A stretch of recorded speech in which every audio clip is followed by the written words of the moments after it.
विनेश फोगाट को लगा है, वहीं पूरे भारत देश को भी ये बहुत बड़ा झटका, क्योंकि सभी ने गोल्ड की उम्मीद विनेश फोगाट से लगाई हुई थी।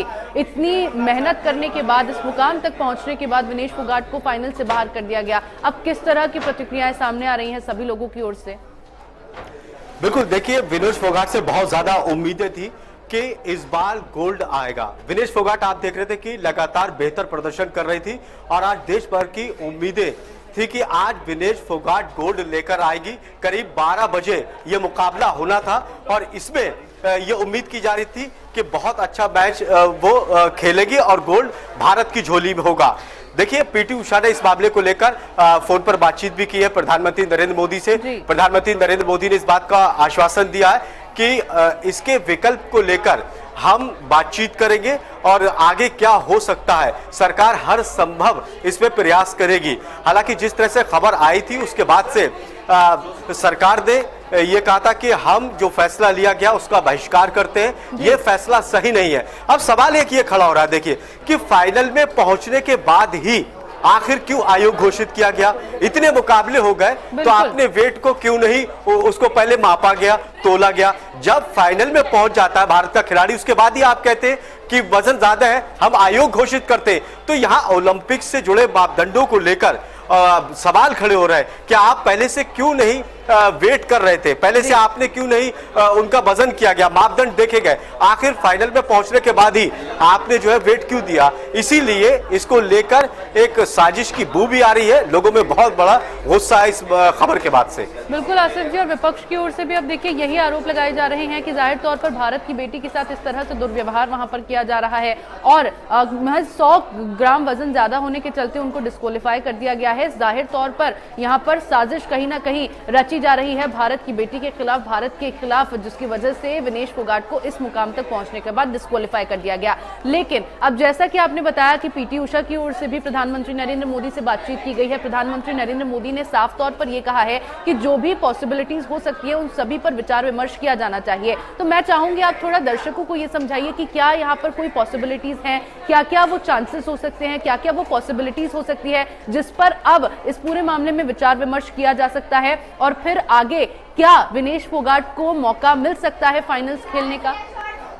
देखिए, सबसे बड़ा तर्क भारत के पास ये है कि इतने मुकाबले जीतने के बाद आप आयोग घोषित कर रहे हैं, इतने मुकाबले फिर विनेश फोगाट ने कैसे खेल लिए अगर आपके मापदंडों पर पूरा नहीं उतर रहे? इसलिए खुद ओलंपिक के मापदंडों को लेकर सवाल खड़े हो रहे हैं। अगर आपको कहीं कमी लग रही थी कि वेट ज्यादा है तो आपने पहले से क्यों नहीं उन मापदंडों को देखा? अब आप जब फाइनल में मुकाबला, और आज ही होना है मुकाबला, आज रात 12:30 बजे के करीब मुकाबला होना था, उससे पहले आप आयोग घोषित कर रहे हैं। ये देश भर के लोगों के लिए एक मायूसी बड़ी खबर है, बड़े मायूस है देश के लोग और इस पर नजर बनी हुई है कि आखिर सरकार क्या कुछ कदम उठाती है, भारतीय खेल विभाग क्या कुछ कदम उठाता है, संघ से वहां पर संपर्क करने की कोशिश की जाएगी। पीटी उषा ने खुद प्रधानमंत्री से बात की है। इसके बाद अब खेल मंत्रालय संपर्क करेगा संघ से और क्या कुछ निकल कर आता है इसको लेकर विचार विमर्श किया जा रहा है और इस पर नजर सबकी बनी हुई है। लेकिन बड़ी खबर यही है, दुख की खबर है कि बहुत उम्मीद थी विनेश फोगाट से कि आज भारत की झोली में गोल्ड जाएगा और इस मैच के मुकाबले को लेकर।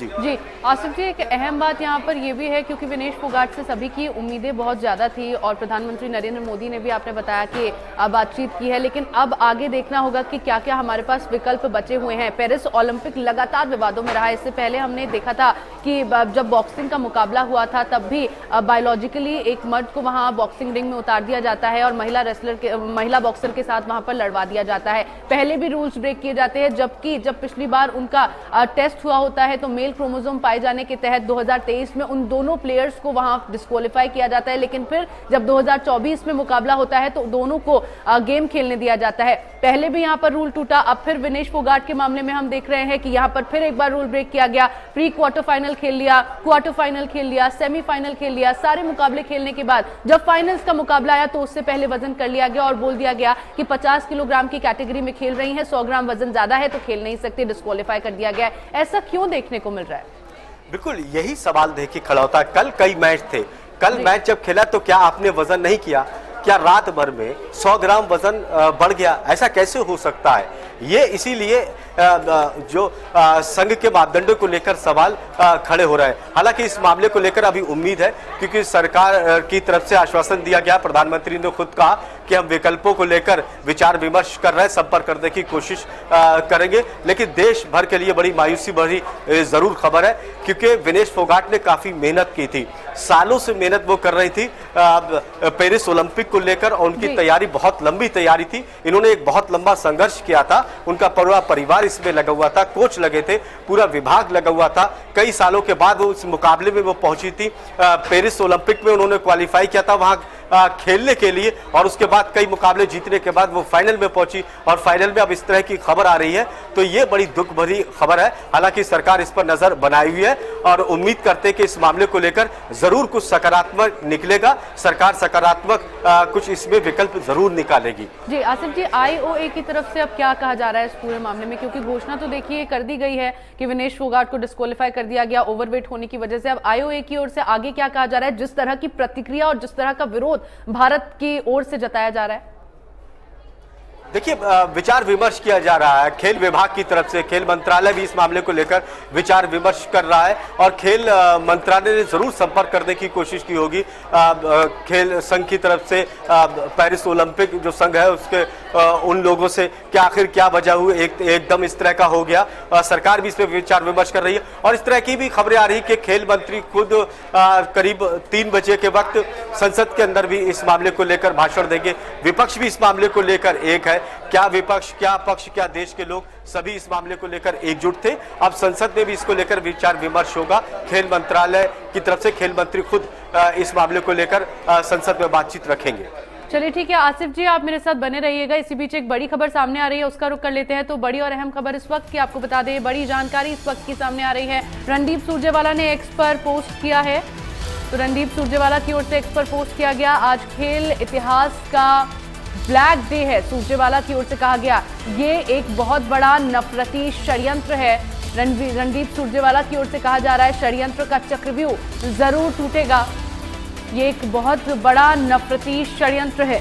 रणदीप सुरजेवाला की ओर से देखिए इसे ब्लैक डे घोषित कर दिया गया है। खेल के इतिहास में आज के दिन को ब्लैक डे घोषित उनकी ओर से कर दिया गया, क्योंकि आज के दिन विनेश फोगाट जब फाइनल्स खेलने वाली थी, फाइनल्स के लिए पूरी तैयारी कर चुकी थी, और मुकाबले से थोड़े वक्त पहले उन्हें डिस्क्वालीफाई कर दिया गया, ये कहकर कि वो ओवरवेट है। षड्यंत्र का चक्रव्यूह जरूर टूटेगा, सुरजेवाला की ओर से कहा जा रहा है। ये एक बहुत बड़ा नफरती षड्यंत्र है। इस पूरे वाकये को नफरती षड्यंत्र रणदीप सुरजेवाला की ओर से करार दिया गया है।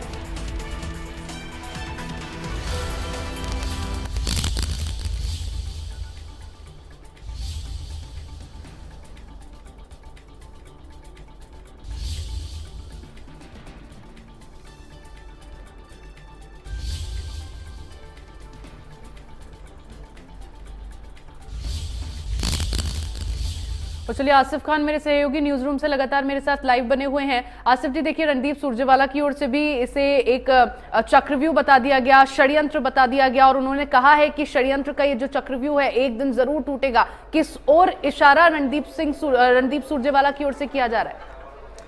बिल्कुल, देखिए रणदीप सुरजेवाला ने जो कहा कि ये आज का दिन काला दिन है, काले अध्याय में लिखा जाएगा, क्योंकि इतना बड़ा मौका भारत को मिला था पेरिस ओलंपिक में गोल्ड मेडल हासिल करने का। एक भारत की खिलाड़ी इतनी संघर्ष करने के बाद, इतनी मेहनत करने के बाद इस मुकाम पर पहुंचती है, देश के लोगों को उम्मीदें दिलाती है और देश की झोली में गोल्ड डालने के लिए कोशिश करेगी, आज प्रयास करती, लेकिन उससे पहले इस तरह का फैसला लिया गया।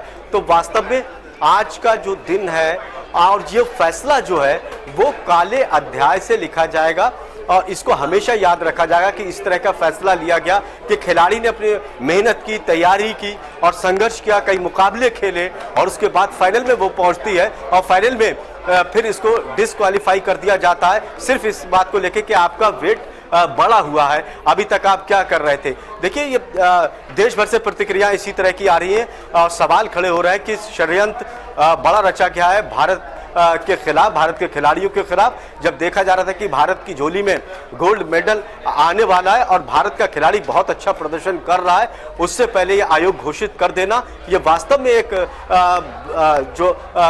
जो फैसला लिया गया है वो फैसला बहुत गलत है, और काले अध्याय में लिखा जाएगा, और आज का दिन कह सकते हैं कि ब्लैक डे है। बिल्कुल, काले दिन के नाम पर इस दिन की घोषणा, इस दिन को करार दिया गया है रणदीप सुरजेवाला की ओर से। और ना सिर्फ विपक्ष की ओर से इस तरह की प्रतिक्रिया सामने आ रही है, देखा जाए तो संसद में भी जैसे ही डिस्क्वालिफिकेशन की खबरें सामने आई हैं उसके बाद संसद में भी काफी ज्यादा हंगामा हुआ है। लगातार विपक्ष की ओर से यही सवाल, ये मांग की जा रही है कि सरकार को इस पर संज्ञान लेना चाहिए। लेकिन आसिफ जी, एक सवाल यहाँ पर यह भी उठता है कि क्या अगर विनेश फोगाट को खेलने का मौका अगर नहीं दिया जाता है आगे, तो क्या भारत में एक राजनीतिक मुद्दे के रूप में इस मामले को उठता हुआ देखा जाएगा?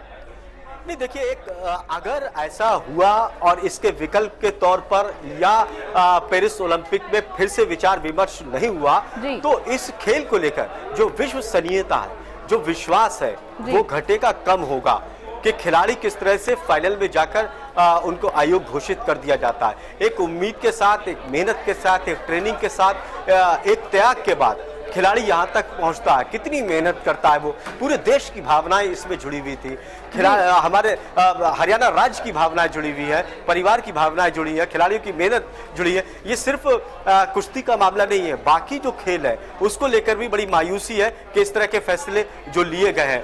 तो कह सकते हैं कि विश्वास काफी कम होगा, विश्वसनीयता घटेगी इस तरह के फैसले लेने के बाद। बिल्कुल, और साथ ही आसिफ जी, जिस जुनून के साथ प्लेयर्स ओलंपिक में खेलने जाते हैं, जिन उम्मीदों को लेकर ओलंपिक्स में खेलने जाते हैं प्लेयर्स, वो उम्मीदें भी कहीं ना कहीं उनकी खत्म हो जाएगी, जो जुनून होगा वो भी कहीं ना कहीं खत्म हो जाएगा। जिस तरह से मनोबल आज विनेश फोगाट का टूटा है, हालांकि प्रधानमंत्री नरेंद्र मोदी की ओर से जब ट्वीट किया गया तब उस ट्वीट में उन्होंने लिखा कि विनेश, आप चैंपियंस की चैंपियन हैं और इस तरह से आपको हिम्मत नहीं हारनी है और जाहिर तौर पर आप मजबूती के साथ वापस निकलेंगी और जीत कर यहाँ से निकलेंगी। इस तरह की प्रतिक्रिया प्रधानमंत्री नरेंद्र मोदी की सामने आई जब ये डिस्क्वालिफिकेशन की खबरें सामने आई। विनेश फोगाट का मनोबल उनकी ओर से बढ़ाया गया।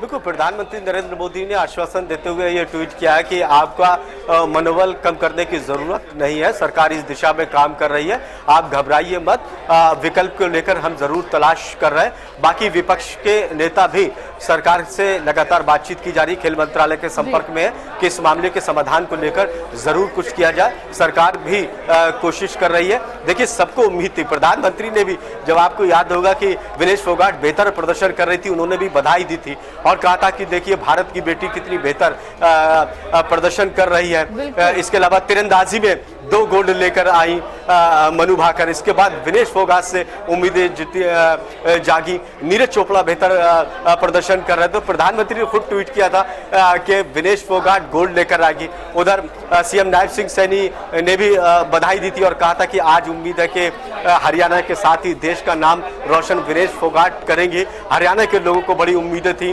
बाकी जिले के लोग, परिवार के लोग, खिलाड़ियों को, खाली कुश्ती के खिलाड़ी नहीं, बाकी जो खिलाड़ी थे उन खिलाड़ियों को भी उम्मीद थी कि विनेश फोगाट जो गोल्ड लेकर आएंगे उससे आत्मविश्वास उनका भी बढ़ेगा और जो वो खिलाड़ी जो तैयारी इसको लेकर कर रहे हैं उनका। वाली बात ये है भी, क्योंकि जितने भी खिलाड़ी गए हैं ओलंपिक्स खेलने के लिए सभी भारत के लिए गए हैं, भारत को रिप्रेजेंट वहां पर कर रहे हैं। ऐसे में भारत के लिए सबसे ज्यादा जरूरी है उनका मनोबल बढ़ाना, उन पर विश्वास रखना, उनसे उम्मीद जो भारतीयों की ओर से लगाई गई है, उन प्लेयर्स का भी यही रहता है कि वो भारतीयों की जितनी भी उम्मीदें हैं उन उम्मीदों को पूरा किया जा सके। लेकिन फिलहाल सवाल यही बना हुआ है बार बार कि विनेश फोगाट के साथ जो गलत वहां पर हो रहा है, जो नाइंसाफी वहां पर हो रही है, उनको इंसाफ कब मिलेगा और जो विकल्प होंगे उन पर विचार विमर्श कब तक किया जाएगा और आगे क्या उन्हें खेलने का मौका दिया जाता है या फिर नहीं। आसिफ जी, बहुत शुक्रिया आपका तमाम जानकारियां देने के लिए और इस चर्चा के लिए।